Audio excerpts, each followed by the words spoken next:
আমরা গভর্নরের সাথে দেখা করেছি ভারতের কমিউনিস্ট পার্টি মার্ক্সবাদী ত্রিপুরা রাজ্য কমিটির নেতৃত্বের পক্ষ থেকে 5 জন আমরা প্রতিনিধি দলে ছিলাম। নরেশ জমাতিয়া, শঙ্কর দত্ত, রমা দাস, কৃষ্ণা রক্ষিত, তাদের সাথে আমরা ছিলাম। রাজ্যপালের কাছে একটা ছোট্ট স্মারকলিপি আমরা দিয়েছি প্রতিনিধি মণ্ডলীর পক্ষ থেকে। তাতে যে মূল কথা সেটা হচ্ছে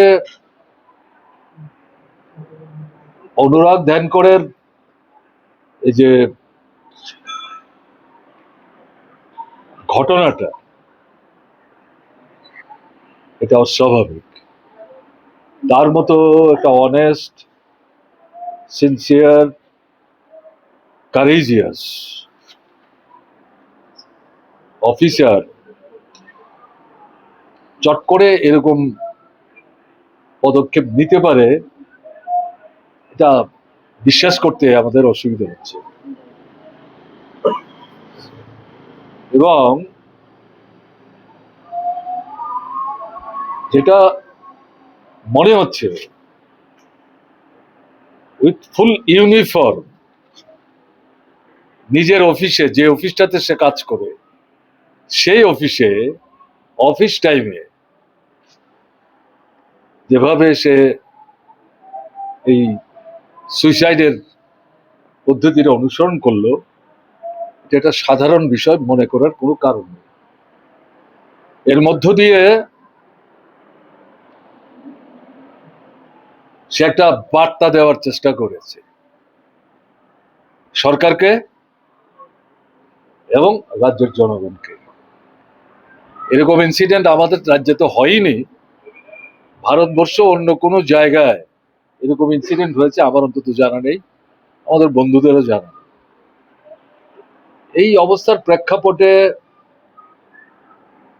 প্রথম দিনে হাসপাতালে তার মৃতদেহ দেখে যখন আমরা বেরিয়ে আসছিলাম, আপনারা সেখানেও ভিড় জমিয়েছিলেন, জিজ্ঞেস করছিলেন আপনাদের বক্তব্য কি, আপনারা কি চান। আমরা সেখানে দ্বিধা দ্বন্দ্বহীন ভাবেই আমাদের তরফ থেকে আমরা যেটা বলবার চেষ্টা করেছি, জুডিশিয়াল এনকোয়ারি এই শব্দটা পার্টিকুলারলি ইউজ না করলেও অবিলম্বে এনকোয়ারি করতে হবে, এবং অফকোর্স হাইকোর্টের একজন বিচারক, এবং যদি এটা চিফ জাস্টিস হতো, নাথিং লাইক ইট, তাদের নেতৃত্বে, কর্তৃত্বে এবং তত্ত্বাবধানে এই ইনকোয়ারিটা করা দরকার, যাতে এই ঘটনার পেছনে কারণ কি এবং মূল সত্যটা বের করা, এবং এটা বেরোলে পরই প্রয়োজনীয় ব্যবস্থা পদক্ষেপ গ্রহণ করা যাবে। আমরা অপেক্ষা করছিলাম। তাদের পারিবারিক যে সমস্ত কাজকর্ম এগুলি শেষ হয়েছে, আমাদের ধারণা ছিল যেটি এগুলি শেষ না হওয়ার আগে তো সরকার চট করে কোনো পদক্ষেপ দিতে পারে না বা নেবে না, হয়তো এটা কিছু ব্যাঠিক কিছু তা না। তার পরবর্তী সময়ে অলং এ সাডেন আমরা দেখলাম যে একটা কমিটি অলরেডি কনস্টিটিউটেড, এবং এই কমিটিতে মূল যে মানে তার নেতৃত্ব করবেন তিনি হচ্ছেন আমাদের পশ্চিম ত্রিপুরা জেলার সুপারিনটেন্ডেন্ট অফ পুলিশ। এই ভদ্রলোককে আমরা চিনি না, আমি অন্তত চিনি না। তার কর্মদক্ষতা, কর্মক্ষমতা এগুলো নিয়ে প্রশ্ন করারও সুযোগ আমাদের নেই। আমাদের যেটা মনে হয়েছে, উইলফুলি, স্পেসিফিকলি ইউজিং দিস ওয়ার্ড, যেটা বলতে চাইছি, উইলফুলি এই গভর্নমেন্ট, এই যে ত্রিপুরার সেন্সিবল পিপল, আমরা যে কথাটা তার মৃতদেহ দেখে বেরিয়ে এসে বললাম, এটা তো শুধু আমাদের মধ্যে সীমাবদ্ধ থাকলো না, বিভিন্ন পলিটিক্যাল পার্টি তারাও একই কথা বলেছে। তাদের সঙ্গে যে আমাদের কনসালটেশন হয়েছে ঘটনা কিন্তু তা না। তাতে আমাদের বিশ্বাস হয়েছিল সরকার নিশ্চয়ই সত্যটা জানবার চেষ্টা করবে, তাতে সিনসিয়ারিটির কোনো ঘাটতি থাকবে না। অবভিয়াসলি একজন আমাদের ত্রিপুরা হাইকোর্টের একজন বিচারক, তার মানে নেতৃত্বের তত্ত্বাবধানে এই এনকোয়ারিটা করার ক্ষেত্রে সরকারের দিক থেকে তো কোন রকম মানে সীমাবদ্ধতার কারণ থাকতে পারে। কিন্তু আমরা এটা দেখে তো বিস্মিত হয়েছি। একটা কিছু এড়িয়ে যাওয়ার চেষ্টা হচ্ছে, একটা মানে প্রকৃত সত্য বেরিয়ে আসুক, এটা জানার ক্ষেত্রে মনে হচ্ছে কোথাও একটা কিন্তু আছে, সংশয় আছে। না হলে পর কমিটিতে যারা আছেন তাদের কাউকে আমরা ছোটখাটো করছি না, কিন্তু আমাদের ত্রিপুরা এখন হাইকোর্ট আছে। আগে তো চট করে হাইকোর্টের কোনো বিচারককে দিয়ে এই ধরনের তদন্ত করতে অসুবিধা ছিল, কারণ আমাদের ত্রিপুরা তেমন হাইকোর্ট ছিল না। গুয়াহাটি হাইকোর্টের আন্ডারে আমরা এর আগে ওই ধরনের এনকোয়ারি আয়োজন করেছি, তাতে হাইকোর্টের লোকদেরকে নিতে নিতে গিয়ে আমাদের খুবই সমস্যা হয়েছে। তো এই জায়গায় এখন তো এই সমস্যা ছিল না, ফলে এতে আমাদের একটা আমাদের মধ্যে যেমন সন্দেহ, আপনারা যে সেদিন প্রশ্ন করলেন, এটা শুধু সাংবাদিক বন্ধুদের প্রশ্ন না, আপনাদের মাধ্যমে সাধারণ মানুষের এক্সপ্রেশন অফ মাইন্ড, এবং তারাও আমাদের সঙ্গে from different works of life, from different quarters, তারা এটা আমাদের কাছে জানতে চাইছে।